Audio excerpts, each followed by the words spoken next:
Et voilà, ça se discute à présent avec nos invités, mesdames et messieurs. Vous êtes bel et bien sur votre émission du soir, le Grand Soir, et comme invité,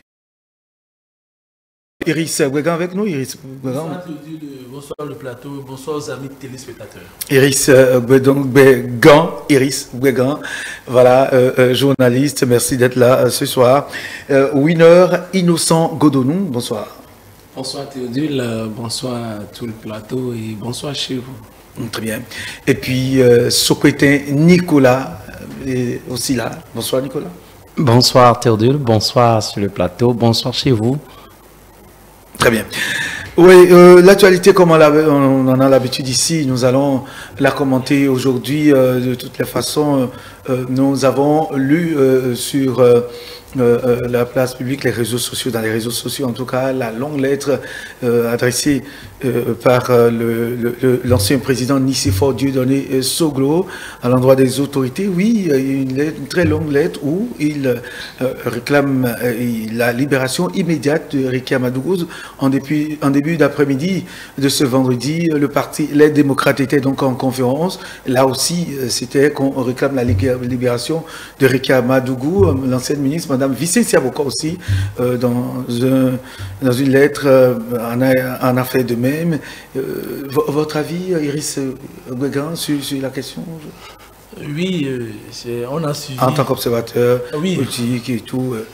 On a suivi les différentes réactions, surtout la lettre de l'ancien président, qui a même signifié qu'il est rentré même dans des compromis pour pouvoir avoir cette libération, quitte à que même sa femme, jusqu'à son dernier souffle, pensait que Rikia sera libéré, mais que rien n'y fit. C'est bien, on a vu le parti Les Démocrates aussi donner du temps pour pouvoir exiger la libération immédiate. Mais ici, au-delà des paroles, c'est la justice béninoise qui est à même de pouvoir céder à cette requête. Rikia est une béninoise et les réactions qui fusent de toutes parts peuvent être légitimes, mais d'un côté ou de l'autre, sachons raison garder et empruntons les voies légales ou plaidons au niveau du chef de l'État, parce qu'aujourd'hui, le chef de l'État a le monopole pour pouvoir signer, je ne sais pas le terme approprié, Julio n'est pas là, mais sur un décret où... amnistier une grâce présidentielle pour pouvoir libérer Rikia. Donc c'est le président de la République qui a aujourd'hui les manettes en main pour pouvoir gracier notre compatriote. Très bien. Innocent Godonou, votre avis? Oui, c'est quand même une très bonne initiative de la part du président Soglo. En tant que ancien président, en tant que citoyen, eh bien, il a aussi son mot à dire, il a ça... Je dis ça facilite, sa médiation, c'est une sorte de médiation qu'il apporte pour que, eh bien, Ricky Amadougou soit libéré. Mais comme l'a dit Iris, c'est une affaire qui est pendante devant, eh bien, la justice, et on va faire confiance à notre justice. Nous espérons aussi que le président va pouvoir sortir le joker de la grâce présidentielle pour pouvoir libérer, parce que c'est une situation qui, selon certains Béninois, peut être réglée, parce qu'après tout, c'est l'avenir de notre pays, c'est l'avenir politique. Les démocrates sont dans leur démarche, parce que Ricky Amadougou est l'un des grands membres l'un des membres influents de cette formation politique-là.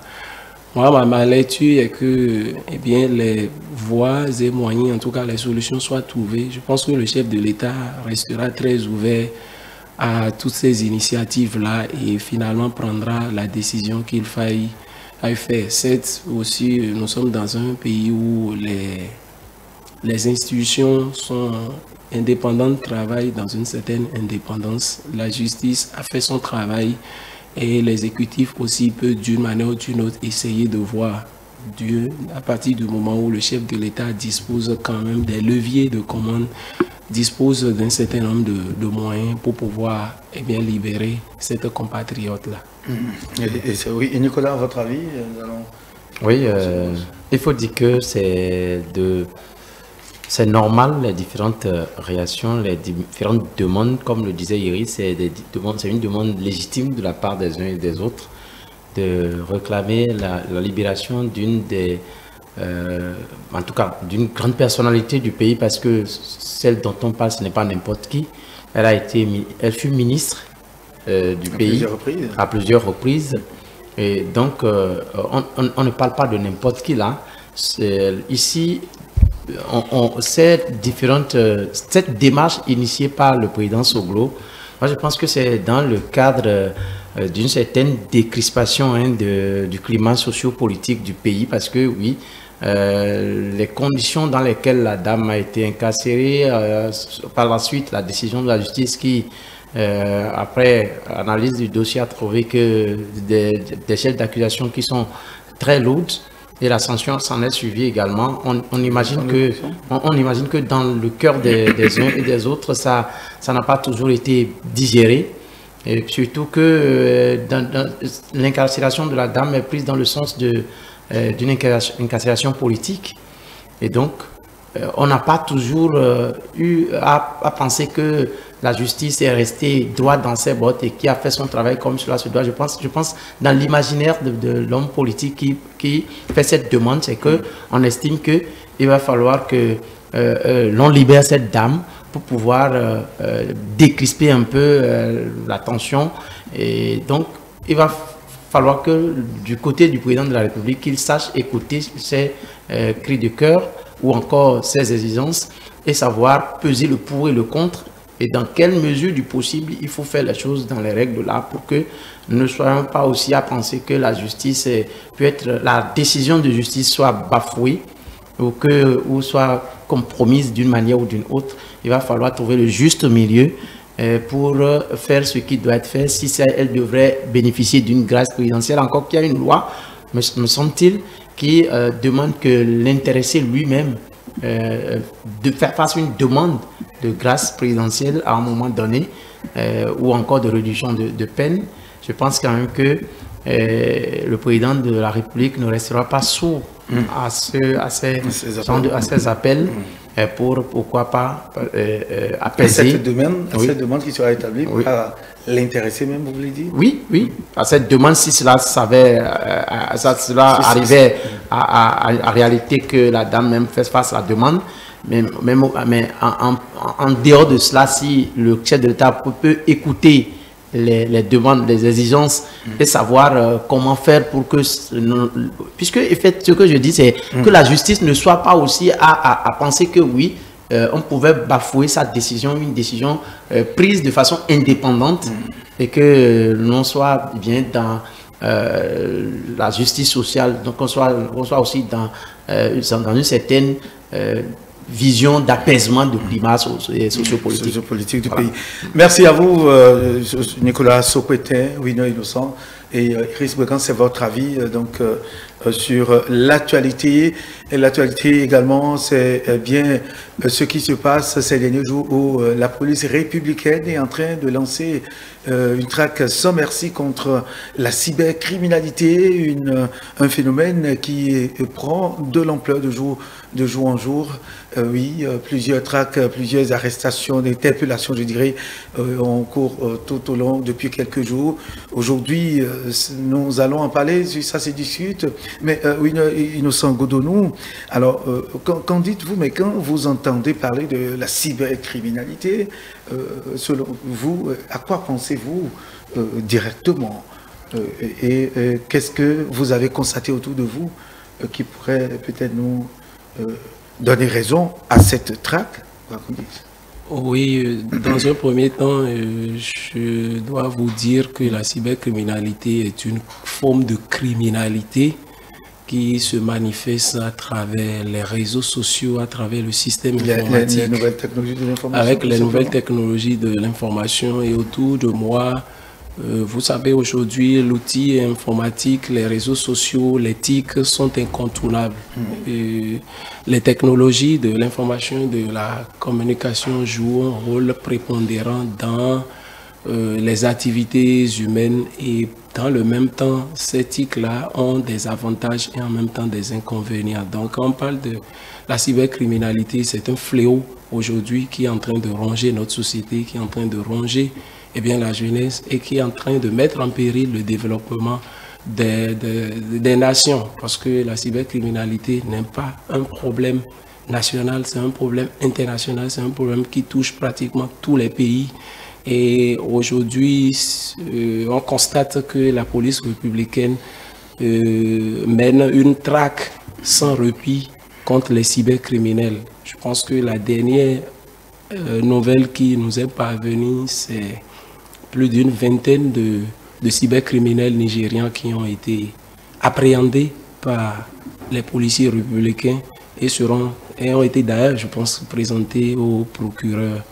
Et donc, la cybercriminalité, comme je le disais, c'est un fléau qui ronge énormément la société et le pouvoir public, les forces publiques doivent pouvoir prendre leurs responsabilités. Mais il se fait aujourd'hui qu'il faut comprendre le mode opératoire de cette cybercriminalité-là.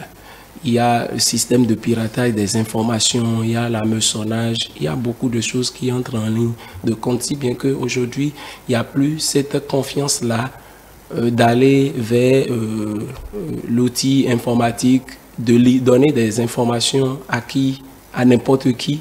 Et donc, ça nous interpelle et ça nous appelle réellement à être très prudents. Et pour justement finir, c'est que aujourd'hui, c'est en train de prendre l'ampleur et ça fait que la jeunesse n'arrive pas réellement à s'épanouir sur le plan social, en tout cas de manière positive. La jeunesse pense qu'à travers les réseaux sociaux, à travers la cybercriminalité, qu'elle peut régler les problèmes quotidiens qui se posent à lui. Et donc, c'est une tromperie.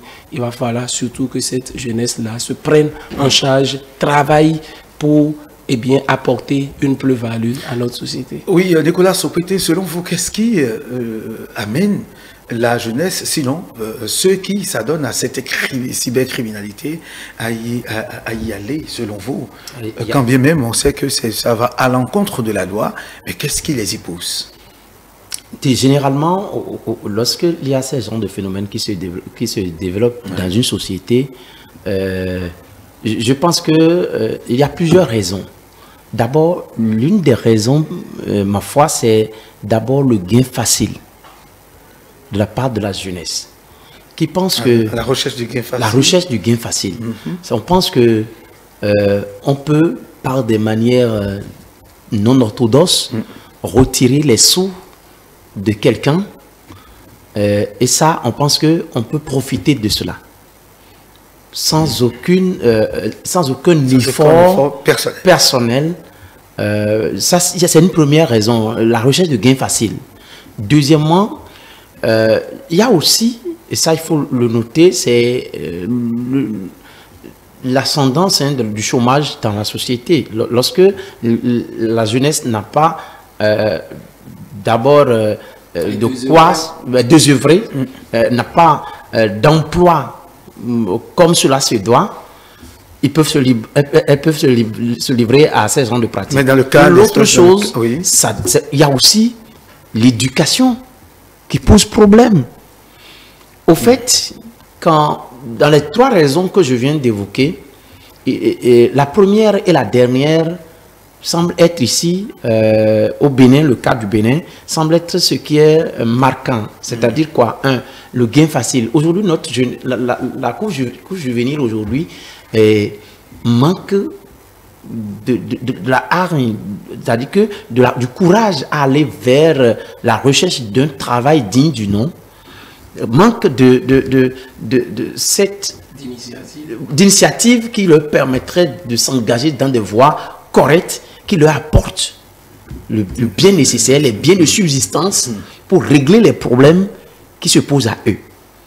Et donc, il va falloir faire un travail. Et le travail à faire passe aussi par l'éducation.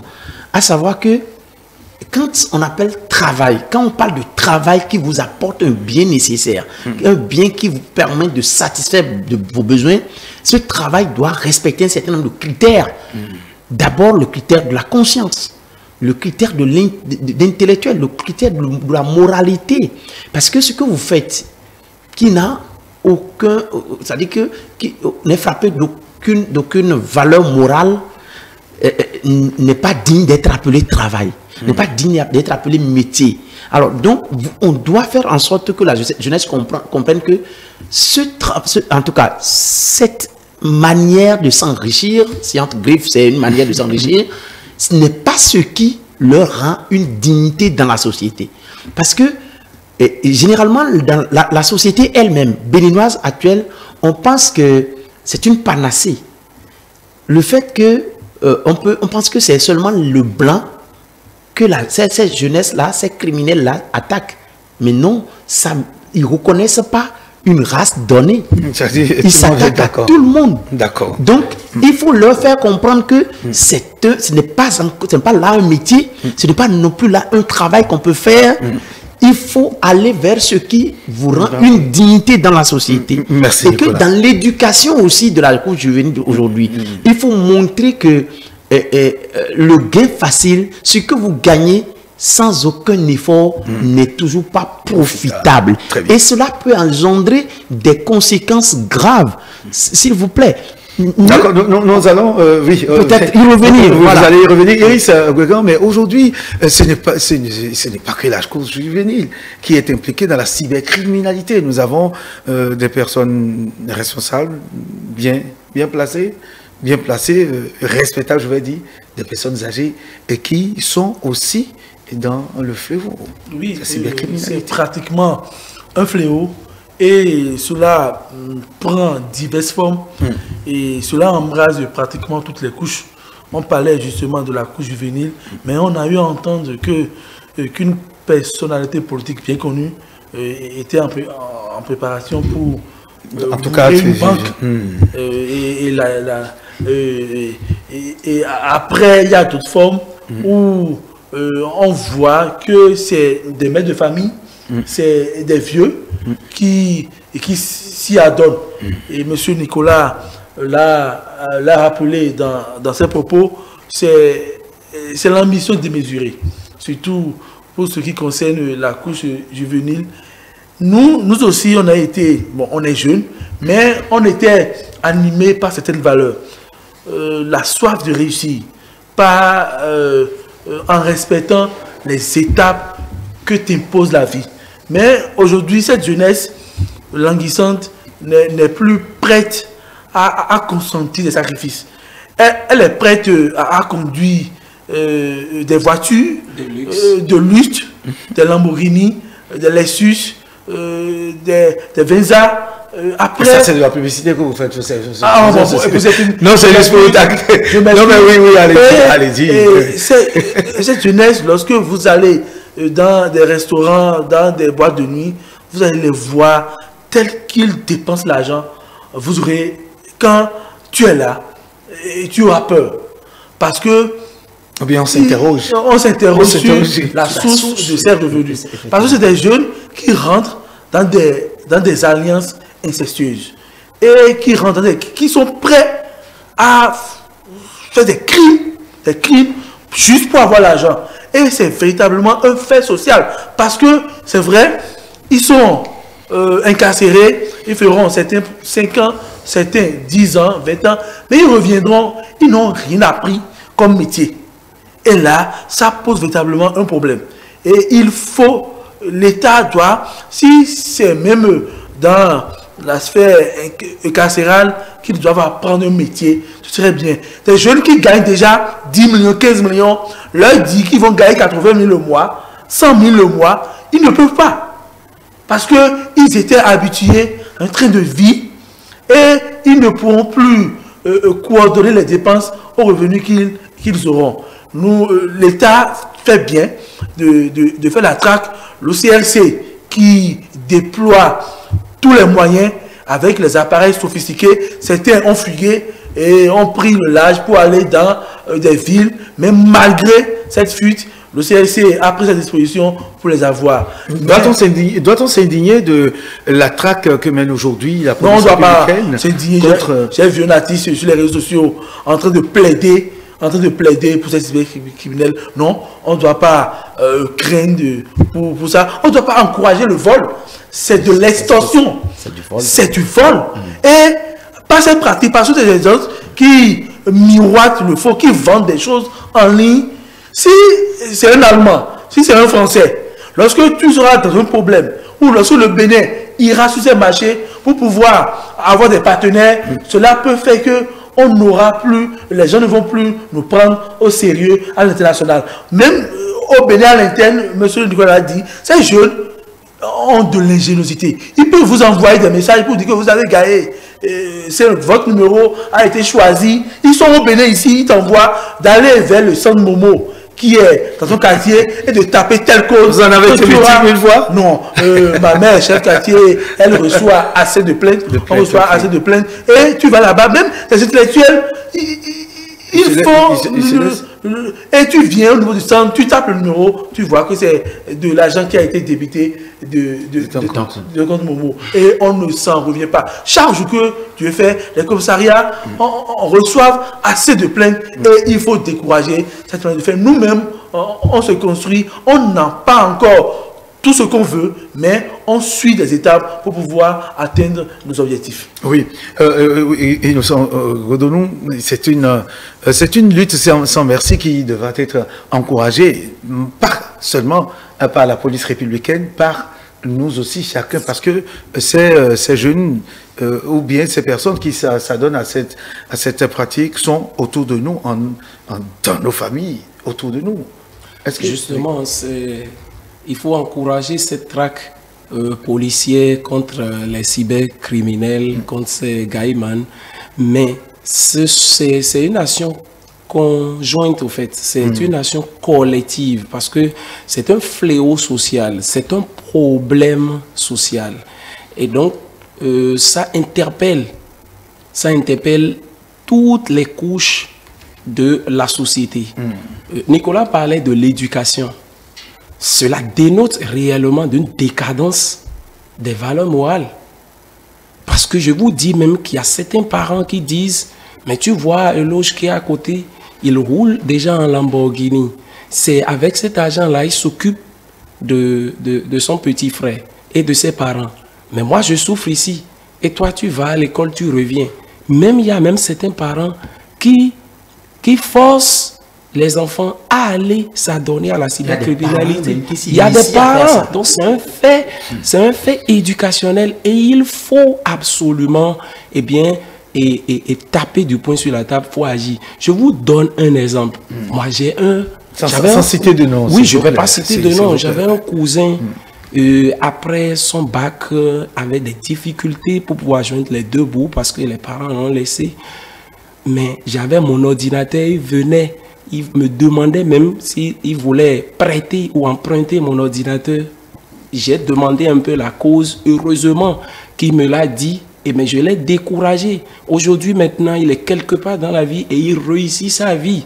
Donc, c'est autant d'exemples qu'on peut donner. Arrivé même à un niveau donné, il a évolué où ses collègues lui ont conseillé peut-être d'aller faire des pratiques rituelles, des pratiques mystiques, mais il avait aussi un peu la crainte de Dieu. Il s'est encore rapproché de moi, qu'il a déjà monté le projet en ligne, mais il lui manquait juste les pratiques mystiques pour pouvoir attirer le pactole, pour pouvoir attirer le butin. Mais encore, je l'ai moralisé sur le fait que de regarder la vie de ses parents.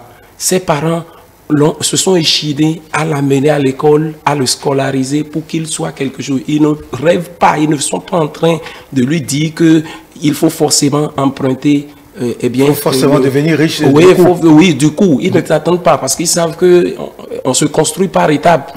Et donc, il a compris aujourd'hui, il vit bien, il a une situation d'une manière ou d'une autre un peu plus reluisante. Et donc vous avez travaillé de 108 heures à récupérer Voilà. Je l'ai récupéré. J'ai eu la chance de le faire. Mais il y a d'autres qui sont tombés peut-être sur des mauvaises personnes qui les ont entraînés réellement dans le gouffre. Donc, c'est une question de responsabilité sociale, c'est une question de responsabilité morale et tout le monde doit vraiment s'impliquer. Par le passé, on dit que la rue, eh bien, éduque l'enfant. Aujourd'hui, quand tu commences même pas à moraliser un jeune dans la rue parce que tu vois qu'il est dans des... Il se comporte de manière indécente, on te dit non, ce n'est pas ton problème.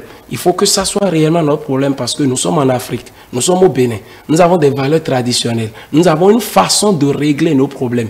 Il faut pas que l'Occident ou bien tout ce qui vient de l'Occident puisse corrompre un peu nos valeurs morales. Donc, c'est une question de responsabilité morale, c'est une question de responsabilité sociale. Non seulement les parents, il y a toutes les forces vives de la société et même aussi nos personnalités politiques, d'abord qui font déjà un très gros effort pour pouvoir endiguer ce fléau, mais il faut toujours continuer par sensibiliser et ériger justement des modèles de pensée, des modèles dans la société, parce que qu'on le veuille ou pas, pour chuter, c'est-à-dire il fut un temps où on a érigé des contre-modèles. Les contre-modèles sont devenus des modèles. Et donc, c'est extrêmement dangereux aujourd'hui. Il va falloir surtout qu'on érige des valeurs comme des modèles pour que cette jeunesse puisse retrouver réellement ses lettres de noblesse. Innocent Godono a abordé un aspect de la chose tout à l'heure, et Nicolas Sopreté, mais quand on en vient jusqu'à faire appel à des pratiques occultes pour pouvoir réussir cette cible qui atteindre, je dirais, et atteindre son but, c'est quand même horrible. Et là, c'est ce que nous disons, la conscience du tout est interpellée. Tous ceux-là, vers qui ils vont et qui s'y adonnent, c'est vrai, il fut un temps où la police, on en a pris des vaudounois, etc., qui s'adonnaient, qui étaient dans le jeu avec eux, à qui des complices, de véritables complices, malheureusement. Et mais c'est quand même grave. Nos pratiques ancestrales, nos pratiques traditionnelles servent-elles à ces genres de choses? Ah ben oui, c'est au fait bon, si on dit les choses de cette façon, on va retrouver que dans la tradition, dans les pratiques traditionnelles, chez nos gardiens de temple, on peut, oui, trouver rien que de côté négatif de la chose. Non, au fait, les gens utilisent mal certaines choses qui nous appartiennent et qui les orientent dans de fausses chemins et qui amènent les jeunes à penser que par ça, on peut devenir riche. C'est-à-dire que, par exemple, un jeune qui pense qu'on peut même utiliser le sang humain à verser sur quelque chose qui permettrait d'avoir celui avec qui on discute et à qui on veut prendre l'argent illégalement ou de façon très peu orthodoxe. Au fait, ici, moi je pense que c'est... comme vous l'avez dit, la conscience qui a déserté le forum, la morale qui n'est plus du tout. On pense que on peut devenir riche tout de suite et sans aucun effort. En fait, j'ai dit tout à l'heure, il va falloir ramener la société à ce qu'elle doit savoir que pour devenir quelque chose, il faut s'efforcer, il faut traverser les étapes comme l'ont dit les confrères sur le plateau. Il ne faut pas penser que le gain facile peut vous profiter et que celui à qui vous avez pris quelque chose de façon peu orthodoxe, celui-là, vous n'aurez aucune conséquence de ce que vous lui avez fait. Il y a toujours que ce que vous faites, vous faites.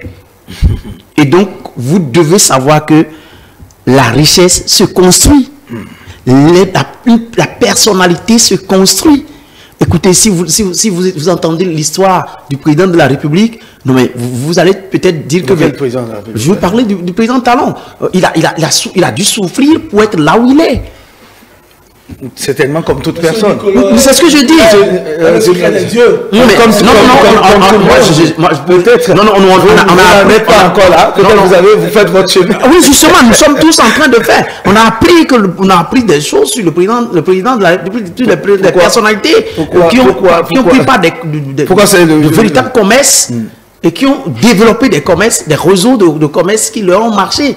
Il y a beaucoup de choses aujourd'hui qu'on peut faire pour devenir riche. On n'a pas besoin forcément d'aller escroquer l'autre parce que c'est de ça qu'il s'agit. Vous escroquez l'autre pour prendre son argent et vous faites la vie. Et c'est ce que disait Iris. Quand ils prennent l'argent, ça ne sert pas à quelque chose de potable. On va dilapider les sous dans les buvettes. C'est ça. Et justement, vous ne pouvez pas construire quelque chose de potable avec de l'argent que vous prenez chez quelqu'un de façon illicite et avec des manières qui ne sont occultes. Pas oui, avec des manières occultes. L'occultisme dans ce phénomène, nous allons dire. Alors si la police a repris la traque, et là nous saluons la police républicaine pour tout ce qu'elle fait. Mais si cette traque a repris, ça veut dire que certainement il y a d'autres pratiques qui s'en sont ajoutées, qui donnent du courage à tous, à tout cela. En dehors de l'ordinateur, des systèmes qu'on développe, des cracks, des codes, tout ça. Mais il doit y avoir sur quoi c'est toute une organisation, c'est un montage et forcément ceux qui envoient l'argent ne sont pas forcément lucides avant d'envoyer ces fortes sommes. C'est une organisation derrière et la police doit encore fouiller, doit aller loin parce qu'ils ont aujourd'hui les outils pour pouvoir retracer les appels. Et je ne suis pas un spécialiste des religions endogènes, mais je sais que ces religions font du bien et l'homme peut extravertir ça pour pouvoir faire du mal. Et on doit agir sur la couche juvénile, sur tous les élèves. Vous savez, nous sommes dans l'approche par compétence et parfois les enseignants envoient les enfants pour faire des recherches, surtout en histoire et géographie, faire des recherches pour construire leur savoir. Et ces enfants, lorsqu'ils vont dans les cybercafés, M. Théodule, c'est autre chose carrément. Parce que c'est là-bas même ils font la formation.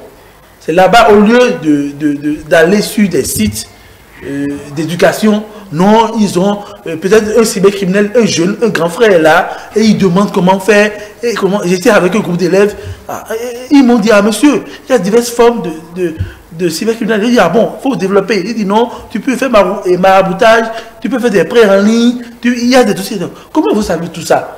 Ils m'ont dit qu'ils n'ont pas de portatif, mais c'est dans les cybercafés qu'ils ont pu avoir cette formation sur le tas. Et je leur ai dit que c'est pas bon, que c'est du vrai. Non, que c'est un retour sur investissement, que c'est moi qui les ai... Retour sur investissement. Que c'est moi qui les ai enseignés, que la traite transatlantique, qu'ils ont déporté nos bras valides et on les a vendus en Amérique, que maintenant que c'est le moment pour eux de reprendre ce qu'ils ont pris. Non, vous êtes en train de tordre le cou à l'histoire.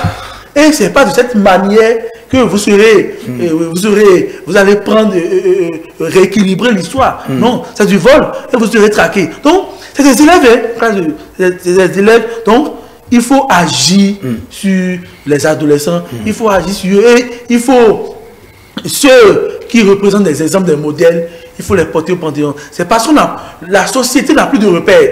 C'est lorsqu'on magnifie l'argent, lorsque quelqu'un, un jeune a l'argent et on le magnifie, on lui donne du respect, de la dévotion. Lorsque les enfants voient ça, vous dire, malgré cette mauvaise vie, malgré le vol, malgré qu'il soit gagnant, il est célébré, il est magnifié. Vaut mieux laisser les études et appenter cette voie pour pouvoir me faire dans la société. Donc, il faut forcément le retour aux bonnes valeurs, le travail, le sacrifice, le don du soi pour aller au niveau des étapes de la vie pour pouvoir se faire dans la société. Très bien. Oui, Nicolas. Je pense que cette traque de la police, elle est nécessaire et ça ne doit même pas avoir de repli. Parce que c'est la... Les prisons risquent de déborder. Malheureusement. Jusqu'à présent, c'est débordé complètement. Malheureusement. Mais je pense quand même que si on peut trouver une manière pour décourager cette pratique, ça aura été, en tout cas... C'est d'abord une traque à laquelle tout le monde est invité. Ah oui, ça c'est clair. Il faut dénoncer, il faut aussi dénoncer. C'est ces jeunes gens qui sont autour de nous et qui... du jour au lendemain deviennent riches mais qui ne font pratiquement rien ou qui n'ont appris aucun métier a priori qu'on sait. Il faut dénoncer. Si ça Moi, je pense oui, il faut démonter cette conscience-là, cette conscience néfaste-là. Tout à l'heure, Iris parlait justement des prétextes fallacieux, des fondements qui n'existent nulle part. Il y a eu la traite négrière depuis des temps immémoriaux. Mais aujourd'hui, maintenant, ces enfants-là, on les a déjà dogmatisés. Il faut absolument démonter cette conscience-là. Comment un enfant peut faire de la cybercriminalité et trouve que ce que les aïeux n'ont pas pu faire, ses ancêtres n'ont pas pu faire, lui se chargera maintenant de se venger. Et vous le savez même mieux que moi, il y a même des artistes qui ont chanté pour faire la gloire, de la cybercriminalité. Là, il ne faut pas traquer seulement, il faut censurer aussi. Normalement, il y a certaines œuvres discographiques qui ne devaient pas être du tout diffusées. Parce que là, ça commence déjà par là. Et surtout que nos parents ne doivent pas faire ce conformisme-là mauvais, pernicieux. C'est-à-dire ça va chez l'autre. Donc, ici aussi, on doit utiliser ça. Merci. Et pour finir, pour finir vraiment, 15 secondes. Oui, d'accord. Je voudrais surtout que nos hommes politiques puissent organiser aussi de temps à autre des conférences et rencontrer les élèves, la jeunesse, pour leur parler réellement des modèles qui doivent fonder la société béninoise. Et nous allons terminer avec Iris. Pour finir, je suis tel pour blaguer. C'est vrai que tu dis, si vous voulez discuter une jeune fille avec ses gamins, je ne crois pas. Ils ont fait jusqu'aujourd'hui, malheureux, jusqu'aujourd'hui, même des vidéos sur ce plateau. Merci. Merci à vous, Iris. Iris Guégan, merci à vous. Merci également à Nicolas Sopétin. Innocent. Oui, pardon. Non, c'est ce que l'argent est devenu. Très bon. Merci à vous d'avoir passé ces moments avec nous à analyser donc cette traque que la police républicaine mène désormais contre la cybercriminalité. Et nous saluons ce travail de la police, des éléments du général Smala Labi Yaya et à tous les niveaux. Nous vous disons merci et impliquons tout le monde dans ce travail. Mesdames et messieurs, nous allons mettre un thème au grand soir de ce vendredi, le dernier numéro de la semaine. Merci de nous suivre sur l'ensemble de nos canaux digitaux, sur notre site internet www.etelebene.com, sur notre page Facebook Etélé en direct, sur notre compte Twitter Etélé Live et sur notre chaîne YouTube Etélé Bénin, sans oublier l'application Android iOS Etélé Bénin. Etélé avec vous et pour vous, bonsoir chez vous.